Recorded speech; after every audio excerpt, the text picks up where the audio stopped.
Good afternoon and happy Constitution Day. So let's start with something very basic. Constitution Day. Why bother? Seriously? Do we have to ask that question?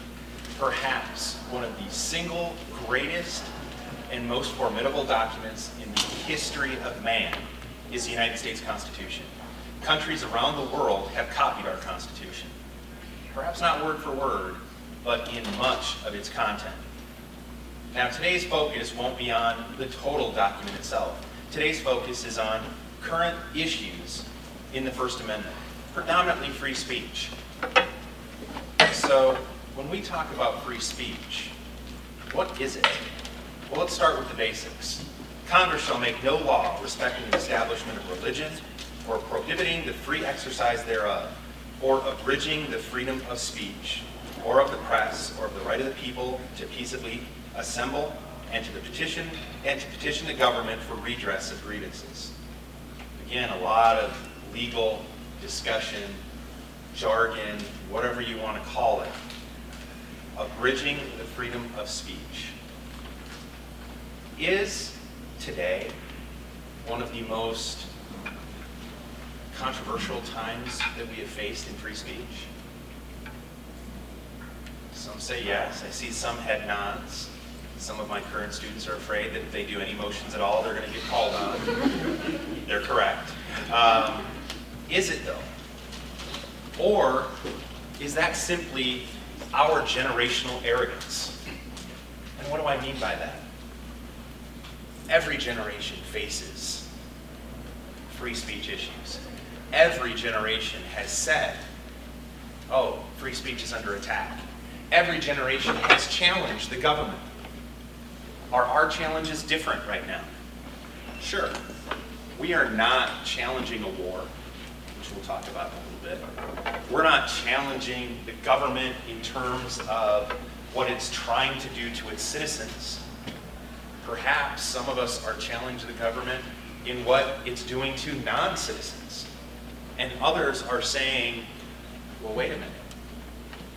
Why are we concerned about that? The concept of free speech is one of discussion, debate, maybe even controversy. But most importantly, what I want you to glean from and get from today, it's a concept of respect. Free speech is about respecting others' rights to do it. It's not about agreeing with it. Never has been. If free speech is about agreement, why bother having it? The founding fathers, if we were going to agree on everything, wouldn't have felt it so important to include it, not only in the Constitution, but I take particular significance in the First Amendment. Why? It's first. You don't think these amendments are ordered in such a fashion for a reason? The first 10 amendments of the United States, our Bill of Rights, were put forth that way because they are important. And we started right from the top discussing religion, free press, and free speech. So let's talk about current issues or current matters in free speech. So what if I was to start discussing, I don't know, the fact that certain people shouldn't have the right to vote, and we should just be able to take away that right to vote. Or certain people shouldn't be allowed into our country. Or certain people should be allowed to freely come into our country. What about slavery was good? Slavery was bad. Here's the point. All of these are protected discussions. And the issues that we're facing right now are from both sides. Please understand, this is not a discussion about right and left. This is a discussion about both of them. The left wants to curtail what the right has the ability to discuss and talk about. The right wants to stop the left from discussing what they want to talk about. Free speech means free exchange of ideas, something that we're having an incredible problem with right now. In this environment, an institution of higher education, and students that have had me understand that at Upper Iowa, technically, you don't have free speech. Why? Who's going to help me out and say why? Yeah. It's a private establishment. It's a private establishment. That's not the intent of Upper Iowa. That's not part of our pillars. That's not part of our ethics. We want a free exchange of ideas. But technically, we can stop that. Why would we do that? There's no other place in the world than a college campus where all of you should be able to come together and disagree. To take a particular idea and discuss, argue, maybe even get a little temperamental. Because if we truly believe in something, we're not going to like what someone else says, but we should listen to what other people say. And that's being challenged right now. Around the country, again, the right and the left are trying to stop each other, and they shouldn't. Yes, there are certain aspects of free speech that are not protected, and we're going to talk about a few of those things. We're going to talk about some of the things that can be discussed, some of the things that are not protected under our free speech and under the First Amendment. But when we circle back to the current topics today, I want you to be ready with a couple of discussions, a couple of points, some things that concern you as students, because you're the next generation. And right now, this is your battle. Fortunately, yes, we have technically a war going on, but we don't have the conflict that we saw in Vietnam. We don't have Korea. We don't have those other wars that have made such a big difference when we talk about our rights.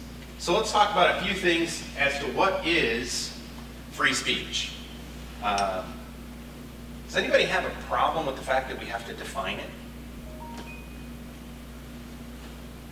Shouldn't free speech be any speech?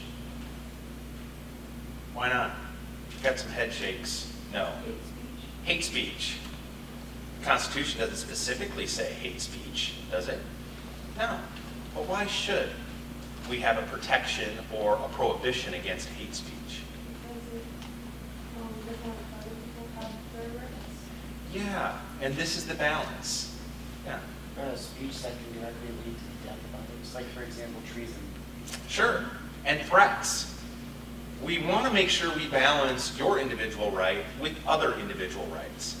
So let's start with some interesting discussions on what free speech actually is. First and foremost, free speech is the right not to speak. Well, now that seems a little bit tricky. What does that mean? It means you can't be forced to do certain things. I'm sure many of you came up in the school system saying the Pledge of Allegiance. You didn't have to. Might have felt a little odd if you didn't, but you didn't have to. You go to a sporting event, they play the national anthem. You don't have to stand. You don't have to cover your heart. You don't have to take your hat off. You don't have to do any of that. It might be the normal decorum that we're used to, but you have the right to not do anything if you so desire. And the government can't do a thing about it. The government can't do a thing about it. Don't forget, I started with Congress shall pass no laws. Private institutions, private entities can put different restrictions on things. We're going to come back to that discussion related to current issues and what has occurred in the NFL, some of the political discourse that has occurred through some of the different movements that we've had. One of the landmark cases related to students' ability to protest came from Iowa itself. It was Tinker v. Des Moines. Students wore a black armband. They got suspended because the black armband was for protesting against the war. And the U.S. Supreme Court said, wait a minute, you don't shed constitutional protections just by heading into school. That's not how this works. The interesting part about this is many of the decisions related to free speech contain this interesting word in them, student. You guys are a real pain at times. Give yourself a hand and a round of applause because you're supposed to be. You're supposed to push the envelope. Many of the cases say you pushed it too far, but that's okay too. We don't know how far that envelope opens unless you push that issue. We have the ability to contribute money to who we want, both politically, privately. Commercial businesses have the right to do commercials and to present and to promote their products. And we have the right to engage in symbolic speech. What would you do if I lit this on fire? What is it? What's that? Watch me? Sure. Well, what is this right here? It's printed that way. Yeah, it's merely a symbol. It's actually a piece of cloth. Not a very good piece of cloth. Kind of cheap piece of cloth. But it's printed with our symbolism. Now, most people are offended when you do that. And that's their right to be. But it's also other people's rights to protest in a particular fashion.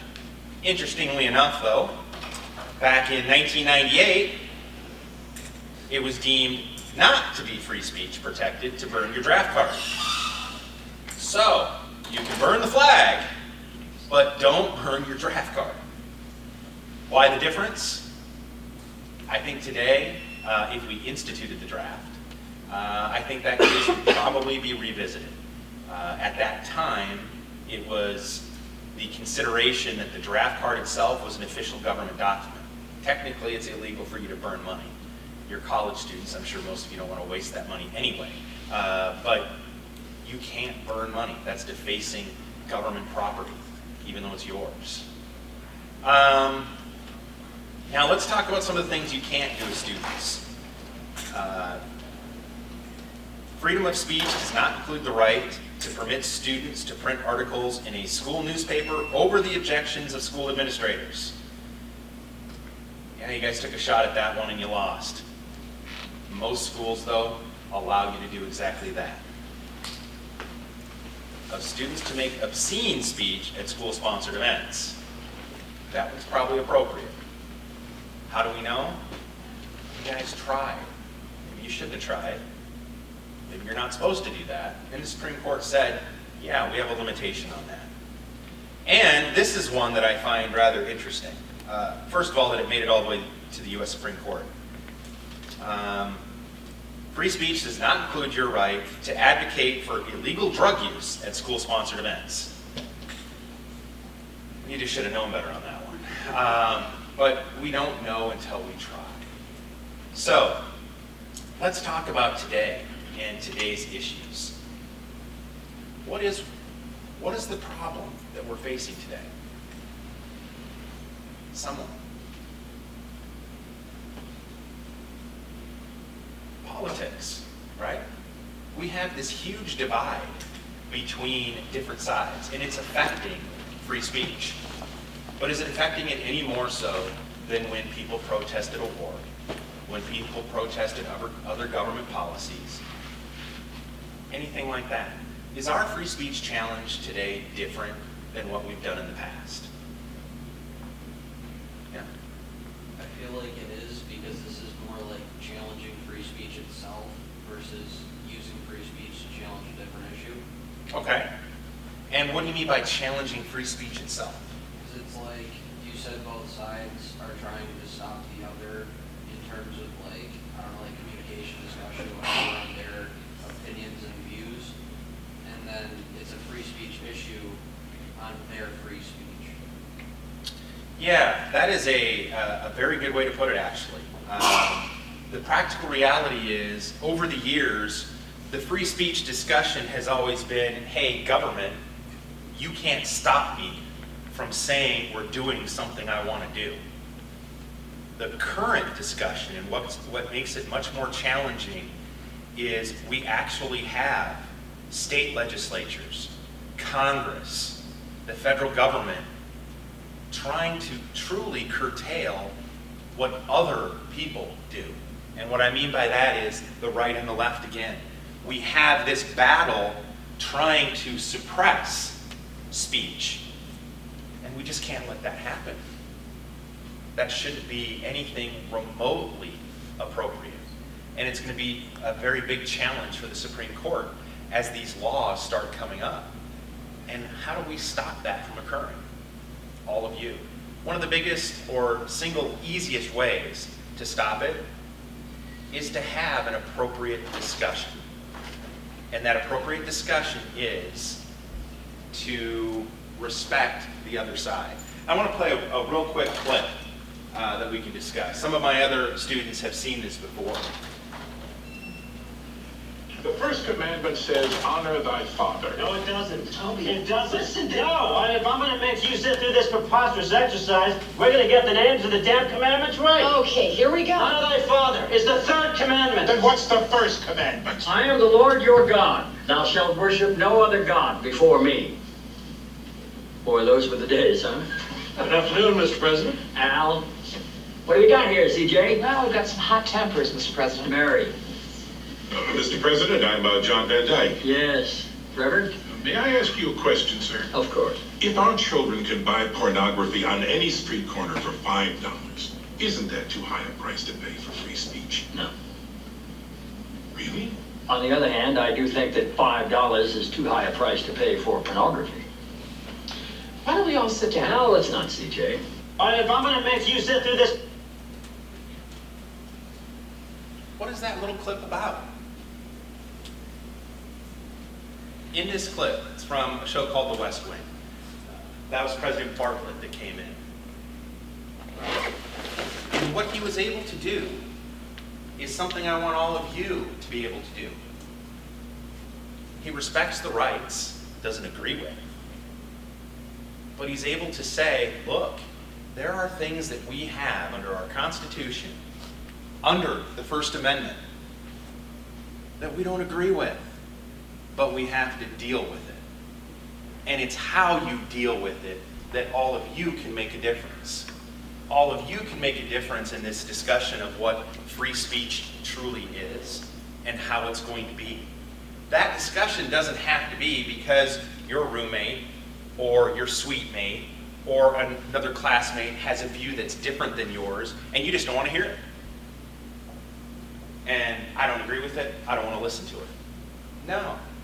Everybody has the right to assemble, even if you don't like what you want to hear.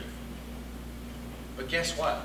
Go listen, even if you don't like it. Listen to it, because then you might be able to challenge it in the future. Let's be realistic. Does anyone here truly think that I want to see a flag burned? Absolutely not. My grandfather's a World War II veteran and fought for his country, saw individuals die in his hands. And of course, me, being the snotty law student years ago, got into the discussion with him about flag burning, because I know everything at that stage. I'm a law student. And I didn't respect the emotion that he would have.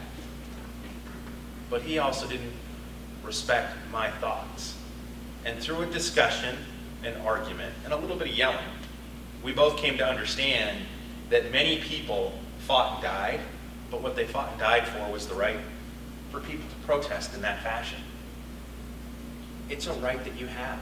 Now, I'm not saying go burn a bunch of flags, but I'm saying exercise your free speech rights. But more importantly, exercise those rights to be respectful to others. Because right now, the challenge to our free speech is we're not respecting everyone. That's the issue.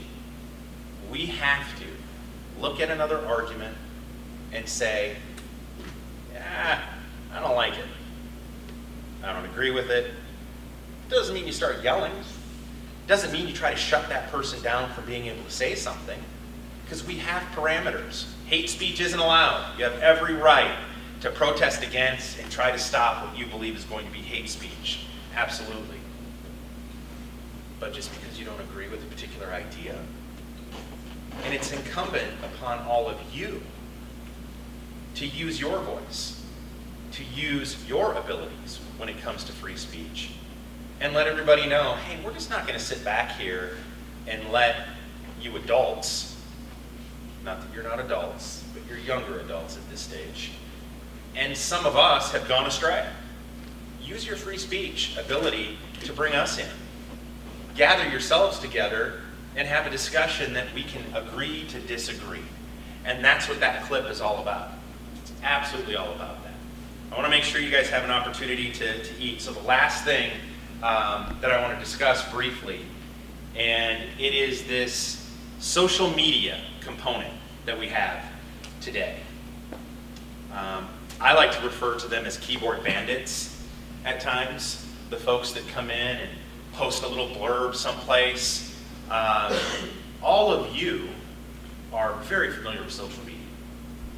Does free speech extend to your right to say things or anything you want on Twitter, Facebook, Instagram, whatever the case may be? Yeah, this is a real gray area. These are all private platforms. In theory, they can stop you from saying different things. On the other hand, it's also an area where we exchange ideas. So again, what I ask you, or what I want you to consider, is be respectful in this process. If it's not something you would say to someone else's face, don't say it in Twitter. Don't say it in a Facebook post. Because just because you have a right to say something doesn't mean you should. So think about that as you go forward. Understand that while today seems like we have a lot of uproar, it seems like we have this challenge on free speech, it seems like it's not sometimes going to make it. Whether it's the assault on the press, whether it's someone saying you can't talk, whether it's you saying to somebody you can't talk, guess what? We'll get through it. We will.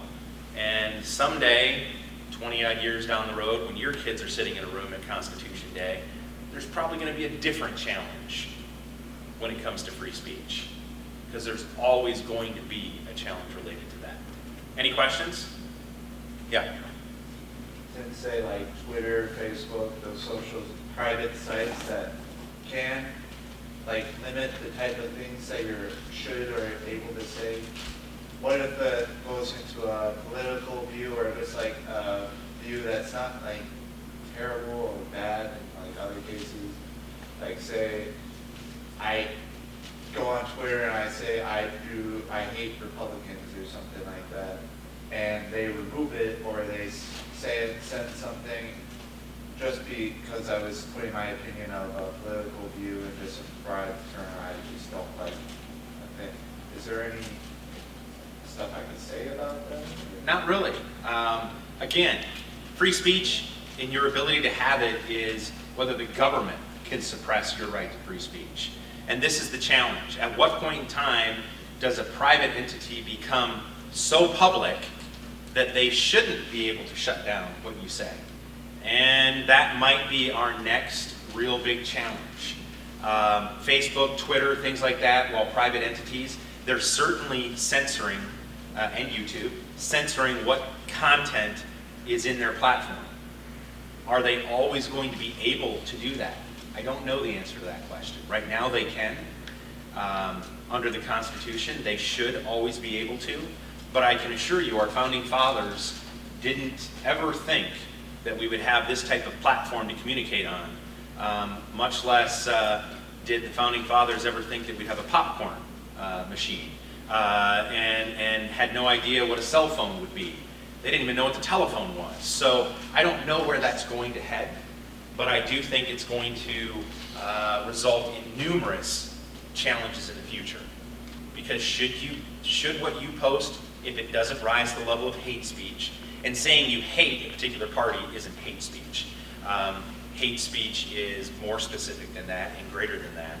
And so should it be stopped? They have the ability to stop it. The question will be in the future, should they? Other questions? You guys just want to get to lunch. All right. Well, hopefully it was a little bit informative for you. I appreciate your attention.